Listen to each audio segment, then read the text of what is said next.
She didn't lose her eyesight in an accident. She didn't lose it to disease.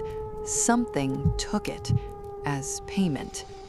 9 objects were found hidden inside her home, cursed objects. 1 sewn into her pillow so she'd never sleep without dreaming wrong. 1 painted into her bedroom wall, invisible to the naked eye, written by something that doesn't belong in this world. 1 buried beneath the ground she walked on every single day, so every step she took made it worse. All of it placed there deliberately by the woman she had trusted most. The doctors ran every test they had. Clean, completely clean.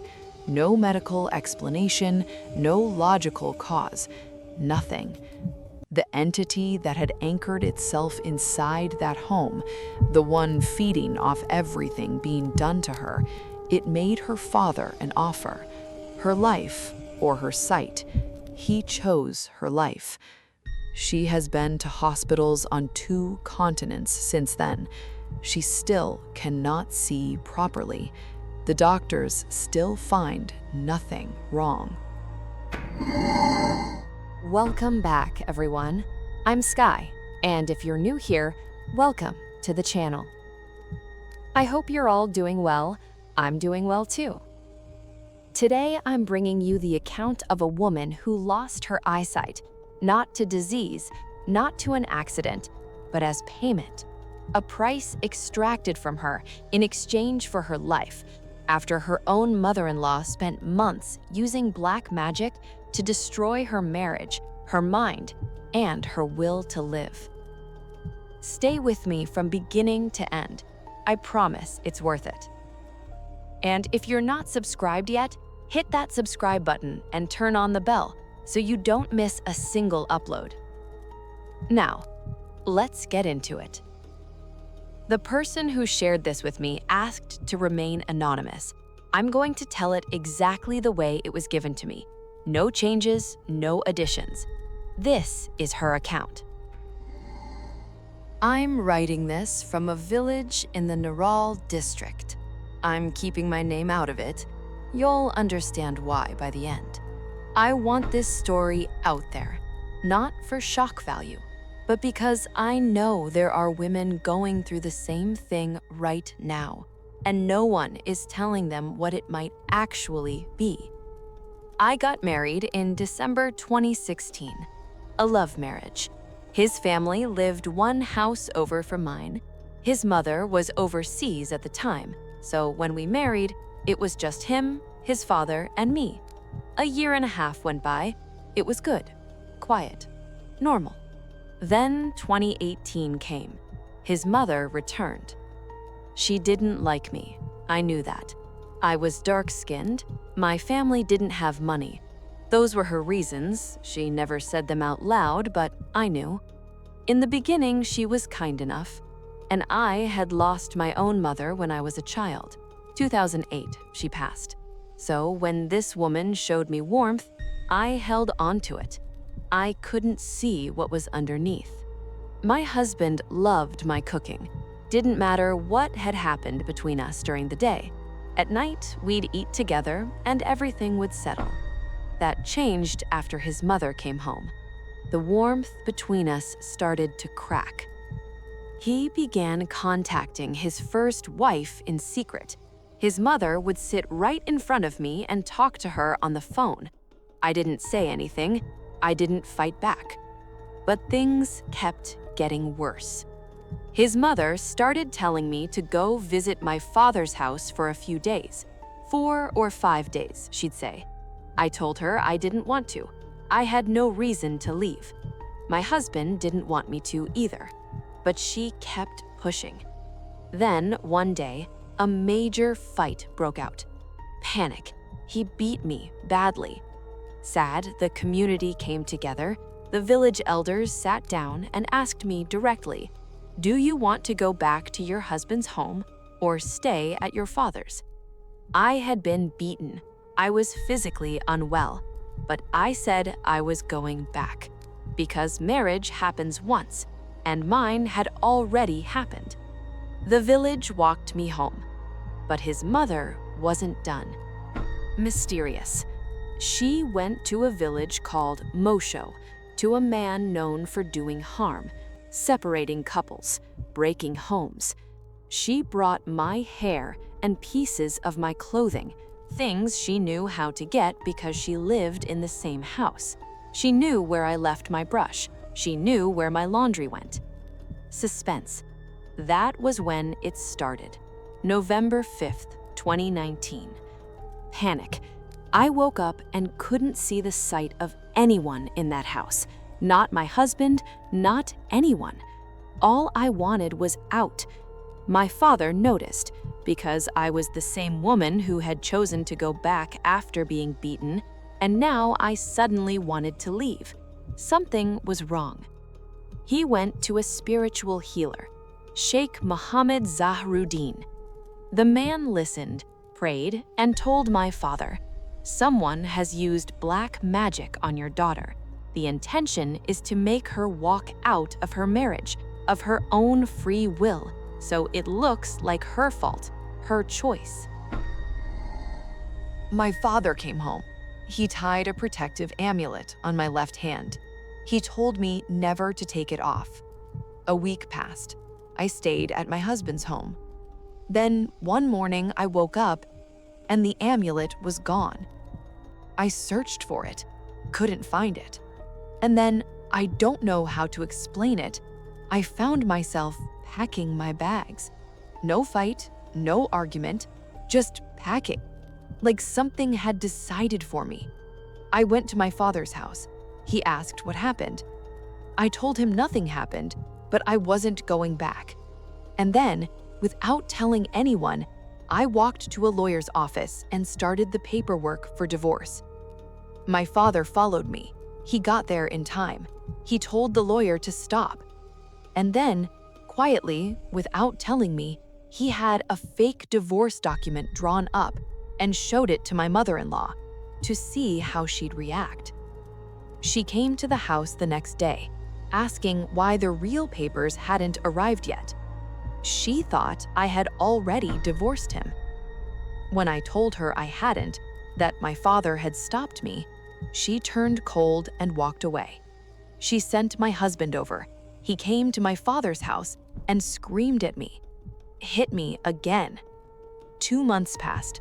I lived at my father's house, next door to theirs, and they pretended I didn't exist. Then, one day, I went back over, just walked in, and suddenly, everyone was calm. My mother-in-law called me in, offered me food. My husband went out to get me medicine. I don't know what she put in what she gave me. I don't know. But from that day until now, I have not been well. A few days after I visited, a bean plant on our rooftop died overnight. It had been full of growth. It was the middle of the rainy season. Plants don't die like that in the rain. Mysteriously, the healer later explained, when the protective amulet was destroyed, when its effect was countered, the curse transferred. She absorbed it instead of me. That was the sign that something had come back. I told my husband. He demanded proof, said if I could catch his mother in the act, he'd believe me. That was the condition.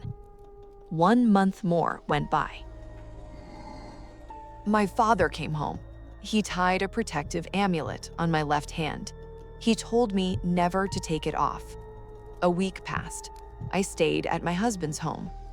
Then one morning I woke up and the amulet was gone.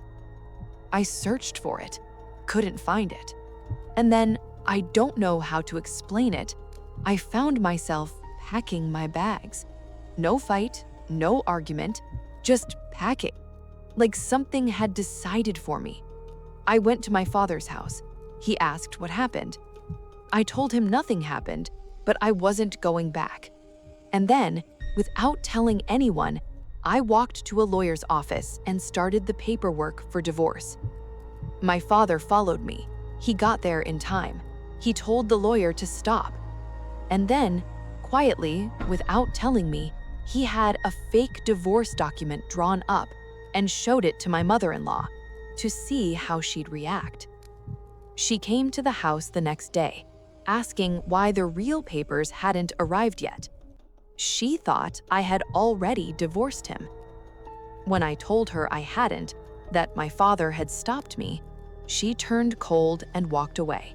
She sent my husband over. He came to my father's house and screamed at me, hit me again. 2 months passed. I lived at my father's house, next door to theirs, and they pretended I didn't exist. Then, one day, I went back over, just walked in, and suddenly, everyone was calm. My mother-in-law called me in, offered me food. My husband went out to get me medicine. I don't know what she put in what she gave me. I don't know. But from that day until now, I have not been well. A few days after I visited, a bean plant on our rooftop died overnight. It had been full of growth. It was the middle of the rainy season. Plants don't die like that in the rain. Mysteriously, the healer later explained, when the protective amulet was destroyed, when its effect was countered, the curse transferred. She absorbed it instead of me. That was the sign that something had come back. I told my husband. He demanded proof, said if I could catch his mother in the act, he'd believe me. That was the condition. 1 month more went by. Then it started in earnest. Pain in my head so intense I wanted to pull my own hair out. I couldn't sleep. When I did sleep, I saw a dark figure standing in front of me, tall, black, just standing there. And I would snap awake screaming. I sat alone by the pond at the edge of the property every night in the dark. I cried. I didn't eat. Food smelled rotten the moment it got close to my face. I vomited everything. Eventually, my family admitted me to the National Institute of Neurosciences in Dhaka. The neurologists ran every test they had. Clean, completely clean. No medical explanation. My father brought me home, and that's when it got worse. While I slept, something would strike my head. I would jolt up screaming, tearing at my hair. If anyone came near me, my father, my stepmother, my younger brother, I would hit them. I lost control completely. The people around me assumed it was grief, stress, a breakdown from everything that had happened. My husband and his mother never came to check on me. I fell into a depression so deep that time stopped making sense. Day and night were the same. I just sat. That's all I did. Then the healer came to our home. He looked at me and said if something wasn't done immediately, I would die. He came back early the next morning before the first call to prayer. He purified the room. He recited. He had my mother and sister take me to a crossroads and bathe me with water he had blessed. They dressed me in white and brought me back. There was a man with him, someone he used to locate hidden objects. Through that man's work, 9 items were found and removed from around my home. 1 was inside the kitchen stove. 1 was tied to a mango tree on the west side of the house, wrapped in my clothing. The healer said, every time the wind moved it, I became more erratic. 1 was buried in the road that led directly to my in-laws' house, so that I would never want to go back. 1 was inside the ventilation slot in my bedroom wall, so my husband would lose all feeling for me, not want to see my face. 1 was at the entrance of my father's house, so I would walk out of my own free will and file for divorce. 1 was buried in the center of the yard, silver, buried, so that every time I stepped on that ground, my headaches would worsen and I would push my husband further away. 1 was on a branch by the pond, so I would sit there endlessly, stop eating, stop sleeping, waste away slowly. One was sewn inside my pillow, stitched into the stuffing, so I would dream badly and never feel at home. The ninth was painted into the wall of my own balcony, mixed into the paint. Written by a jinn, the healer said, and hidden in the color of the wall so no eye would catch it. We never saw it, none of us. When all 9 were laid out in front of us, I felt something like a stone being lifted off my chest. And then, I don't have the word for this, I felt something like rage at the woman I had loved like a mother, at the woman I had defended even inside myself for so long. During the healer's work, I was told later, I wasn't fully conscious of it. I began to speak. I said I should never be returned to that house. I said no legal case should be brought. In exchange for those conditions, the entity that had been placed on me was willing to accept my life. My father said, I will give anything for my daughter to survive. What it asked for was my eyesight. Not full blindness, but the vision of a 60-year-old. Blurred, unclear, every page, every face, every detail just out of reach. I have not seen clearly since 2019. I have been to the Islamic Eye Hospital in Dhaka. I've been to the Sheikh Rehana Eye Hospital in Gopalganj. I've been to Bangladesh Eye Care Hospital in Khulna. I traveled to Chennai, India, and had surgery. 600,000 taka spent. I still cannot see properly. I am writing this to you by voice to text. That's why some of the words come out strange. My husband changed after that day. He takes care of me now. We moved to Dhaka, just the 2 of us, away from his family. We rent an apartment. We are together. But I have no children. I don't know if that too is part of what was done to me. I still pray for my mother-in-law. I do. I hope God guides her. I am alive because of my faith and because of my father. That is all I know. This is her story.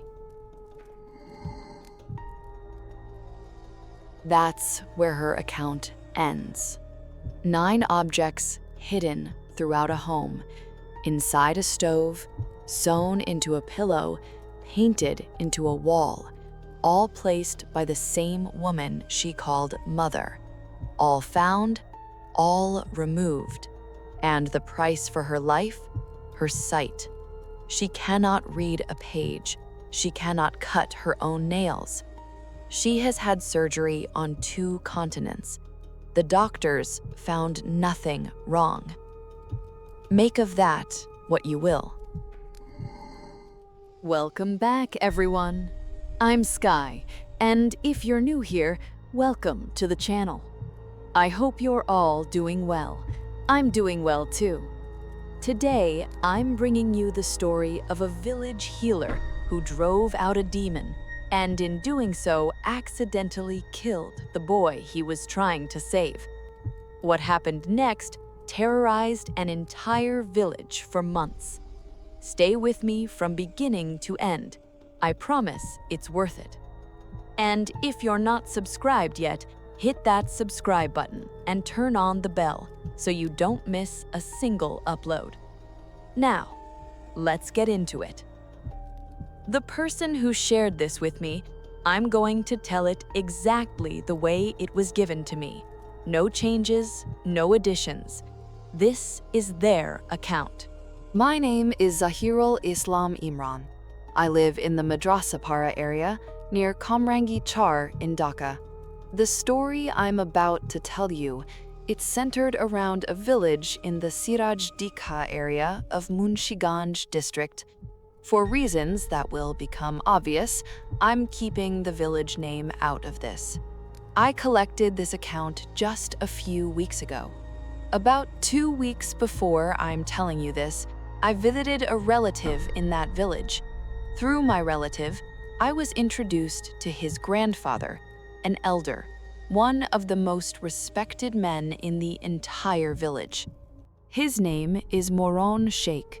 He's around 71 years old now, but his memory is something else. Events from before the 1970s, he describes them like they happened yesterday. Every detail sharp, every moment vivid. What follows is his account, exactly as he told it to me. This was a long time ago. I was maybe 10, 11 years old at the time. There was a man in our village. His name was Bashir Molla. He was a traditional healer, what we call a kabiraj. On the surface, he looked like the most ordinary, gentle man you'd ever meet. White tunic, sandals, a small prayer cap on his head, and an old worn-out shoulder bag. That bag held everything. Amulets, herbs, oils, dried roots wrapped in cloth. The village respected him deeply, and they had good reason to. He'd helped a lot of people. People whose bodies had gone numb after a jinn made contact. People who said they felt like they were burning from the inside. People who woke up screaming in the night, seeing things that weren't there. Bashir Molla would perform ruqya, Islamic healing, and send them home well. He was a man of prayer. Every single thing he did in the name of God. That's why people trusted him completely. But what's written in a man's fate, no one can escape it. Bashir Molla had a terrible mistake in his future, and that mistake would cost him everything. It was 1966, the dry season, a brutal, suffocating heat. Not a cloud in the sky. The river had pulled back. The canals were cracked mud. People couldn't sleep at night. The air just wouldn't move. That's when it started. A young man in the village suddenly fell ill. His name was Salim, 21, 22 years old, neutral, son of a poor farmer named Abdul Mojid Mia. His only son. Empathetic. Mojid Mia had no other children. Salim was everything to him. Curiosity. The illness was strange from the beginning. Calm. During the day, Salim was fine, normal, calm. But the moment evening fell, his eyes went red. His body started shaking. His mouth made sounds that didn't belong to a human being. Sometimes he'd throw himself against the walls. Sometimes he'd claw at the floor. Mojid Mia took him to the village doctor first. The doctor said it was a simple fever, prescribed medicine, sent them home. The medicine did nothing. Then one night, Celine climbed up onto the roof of their house and tried to jump. Mojid Mia got there just in time, grabbed him, pulled him back.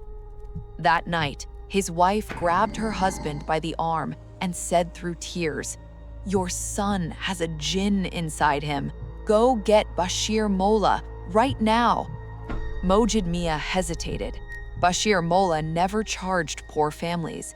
He didn't want to feel like a burden. But looking at his son, there was nothing left to think about. He went. It was a Friday, just after the midday prayer. Bashir Molla was sitting on his front porch. Mojid Mia told him everything, voice cracking the whole time. Bashir Molla let out a long, slow breath.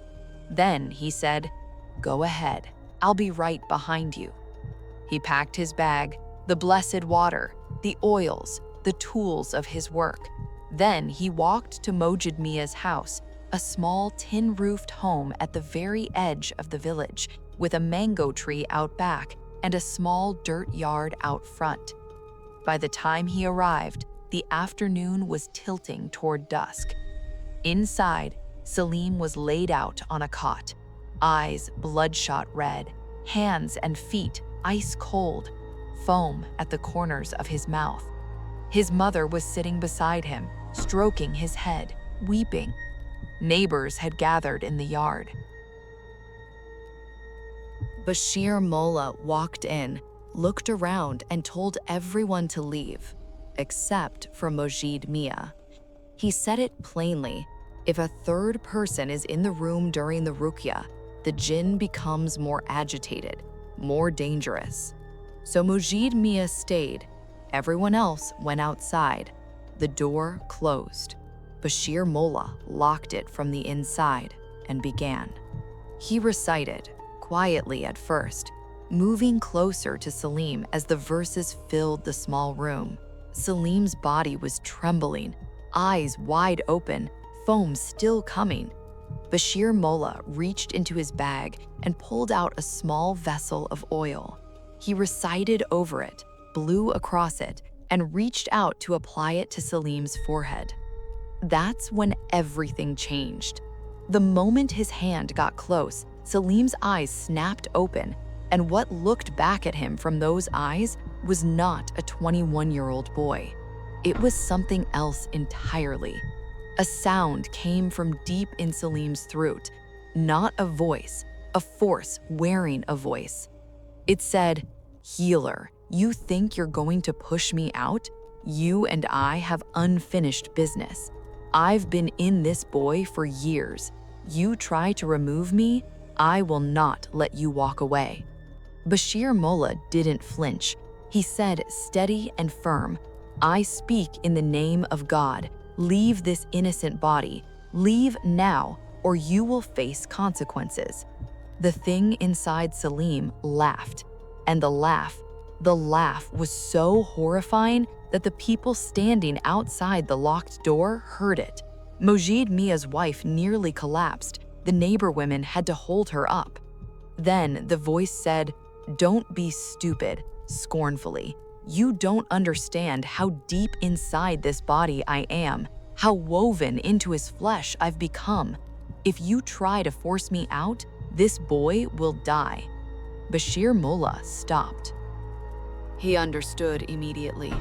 This wasn't an ordinary jinn. This was something older, something more powerful. A predatory entity that had fused itself into a human host, threaded through muscle and nerve and blood. Removing it was going to cause massive trauma to the body. But he was a professional. He'd handled difficult cases before. He made a decision. If he used the right method, maybe the boy could survive. He didn't argue with the entity. He just went back to work.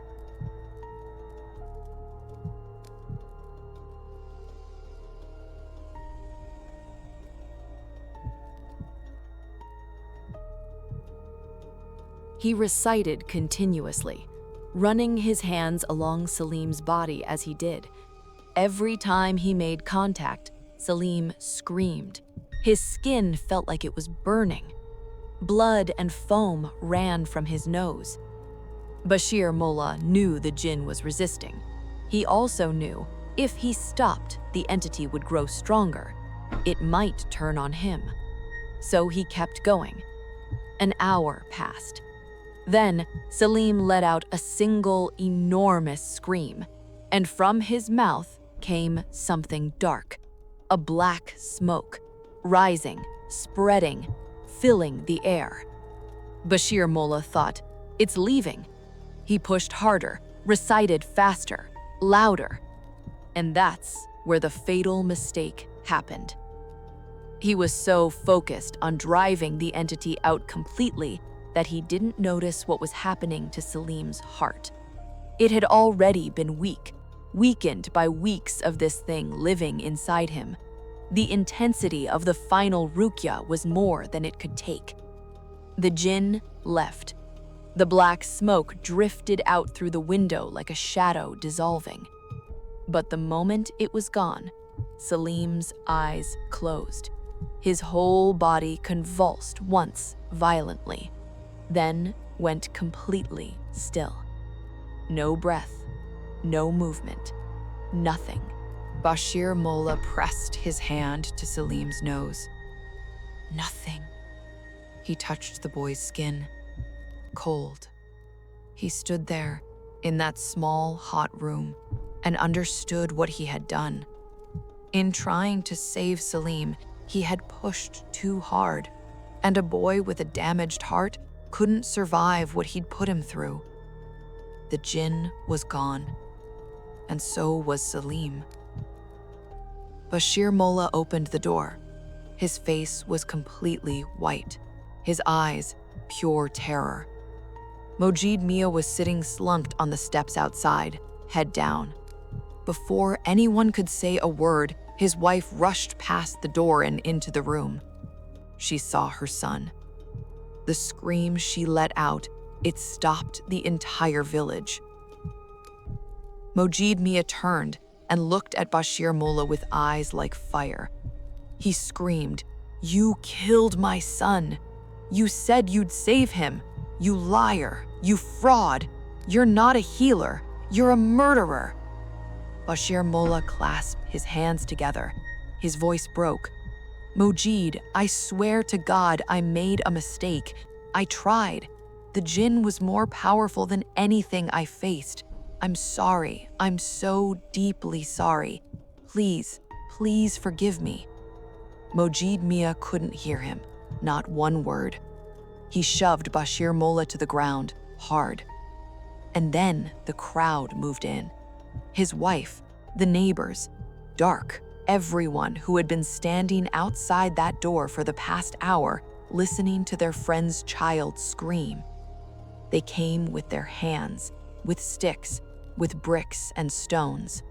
Bashir Molla curled on the ground, trying to protect his head, screaming, "Please, please stop. I was trying to save him. Forgive me. In God's name, forgive me." No one listened. His skull cracked open, his bones broke, the earth beneath him turned red. As he lay dying, he lifted his eyes one final time toward Mojid Mia, blood running down his face, body shaking apart. He whispered, "Mojid, don't do this. You're making a terrible mistake. I tried to save your son. I'm sorry he's gone. But killing me won't fix anything. There's a powerful jinn that has walked with me for many years. If you kill me, it will be free, and it will come for every single one of you. My body needs to be buried properly and quickly." He never finished the sentence. His head dropped to one side. Bashir Molla was gone.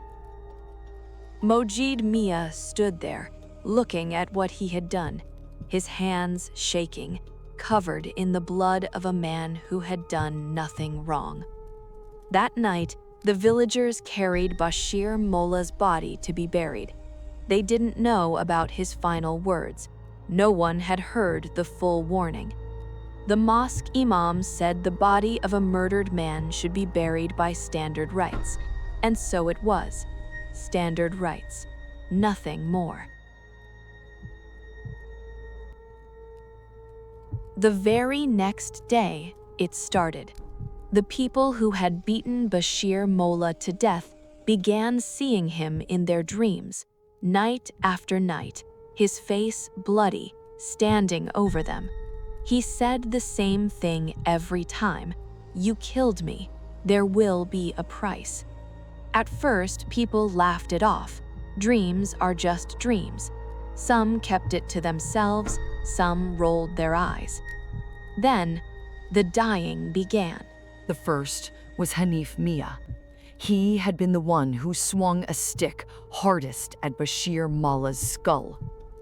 3 nights after Bashir Molla's death, Hanif woke up in the dark, screaming. His wife saw it, black smoke pouring from his mouth. He was sitting upright in bed, both hands pressed to his own head. He screamed, "My skull is splitting, exactly like I split his." By morning, his skull had fractured from the inside out. Brain matter was visible. No external wound, no explanation. He died in agony.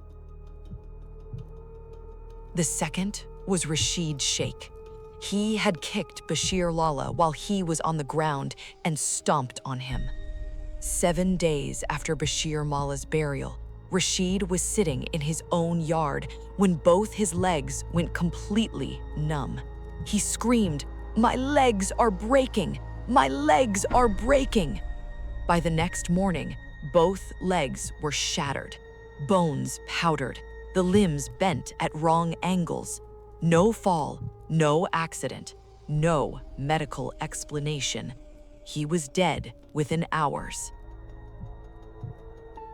The third was Kareem Dewan. He had struck Bashir Mullah in the chest and stomach with a brick. A terrible screaming came from his room in the night. His neighbors broke in and found him on the floor, chest and abdomen swollen grotesquely. He gasped out, "Something got inside me. It's crushing me from the inside." His chest bones were found shattered, his internal organs compressed as if something had physically squeezed them from within. He drowned in his own blood. The fourth was Jabbar, the cruelest one. He had pinned Bashir Mollah's face to the ground with his boot. 2 weeks after the murder, his wife woke up to the sight of her husband convulsing in bed, hands clawing at his own throat, legs thrashing. An invisible force was strangling him. She screamed. Neighbors ran in. They watched him die. His throat bones were crushed. The imprints of a hand were visible on his neck. No one had touched him.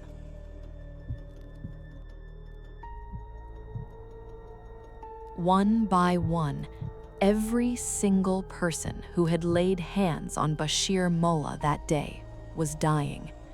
Some with their skulls caved in, some with bones ground to dust, some going blind, some losing their minds before the end.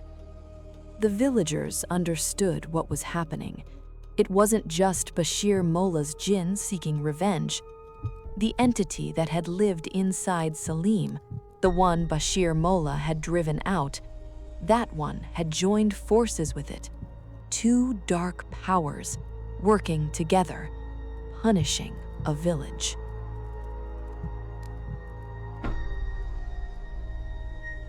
And then, Mojid Mia's wife began to change.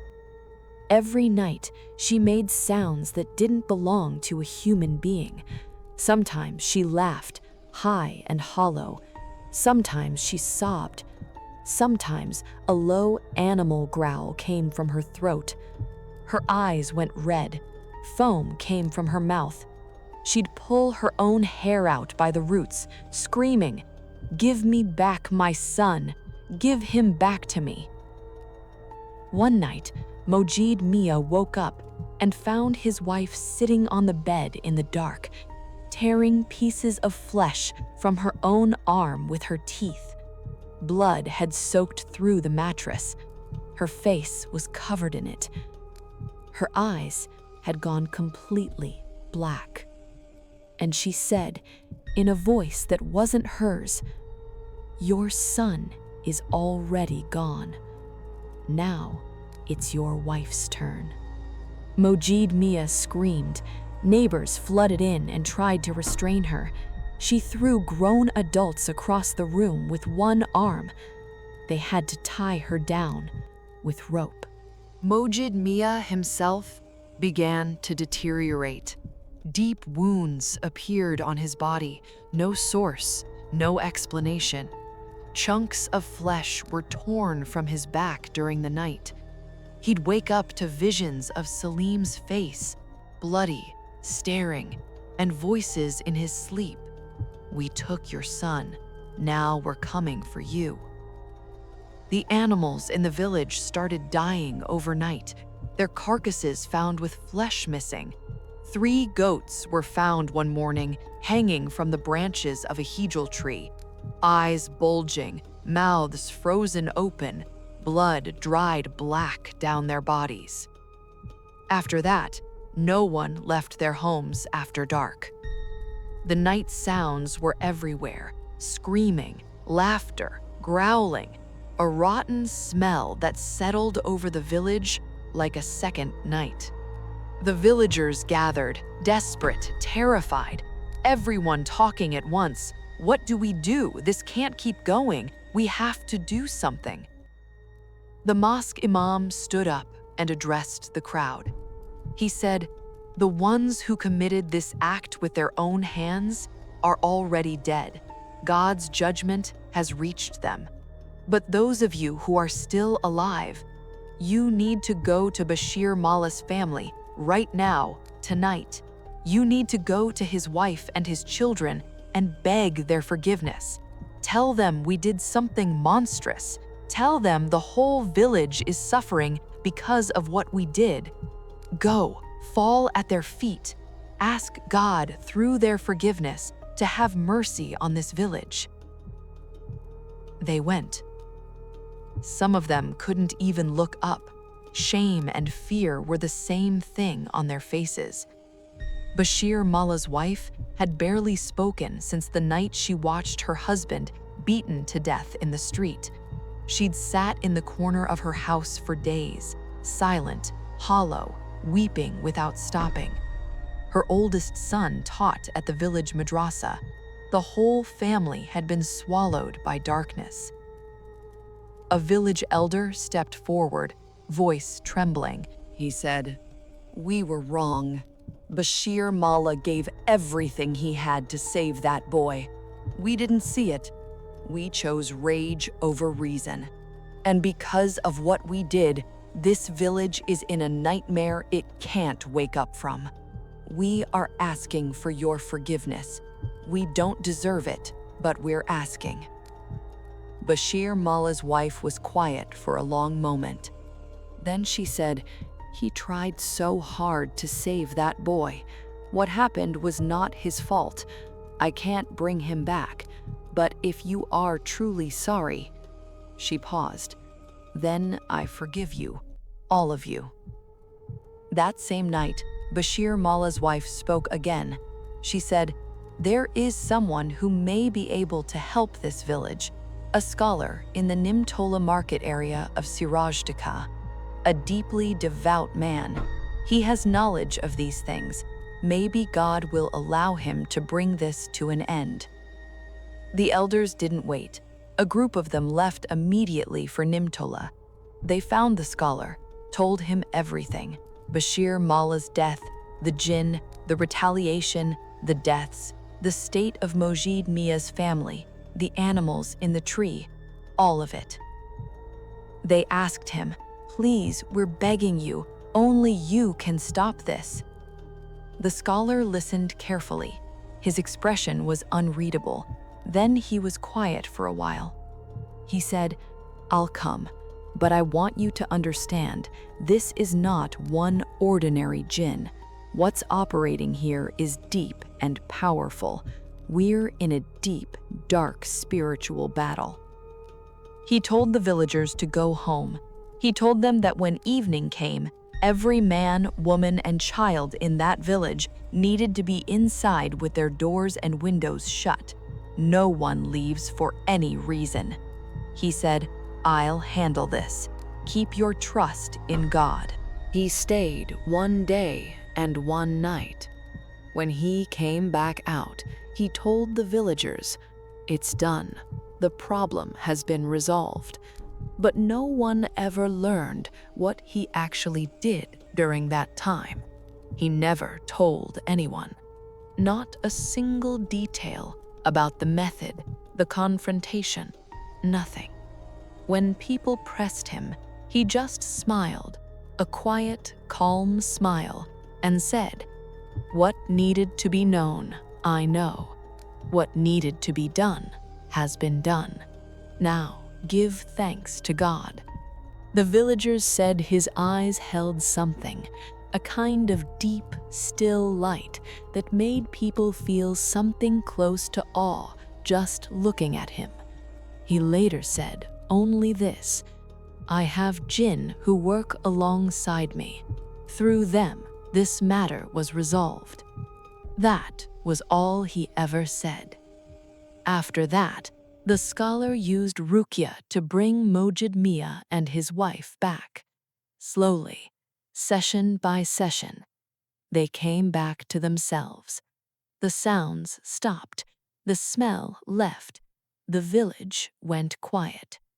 The people of that village called what happened the revenge of Bashir Mola, and that is exactly what it was.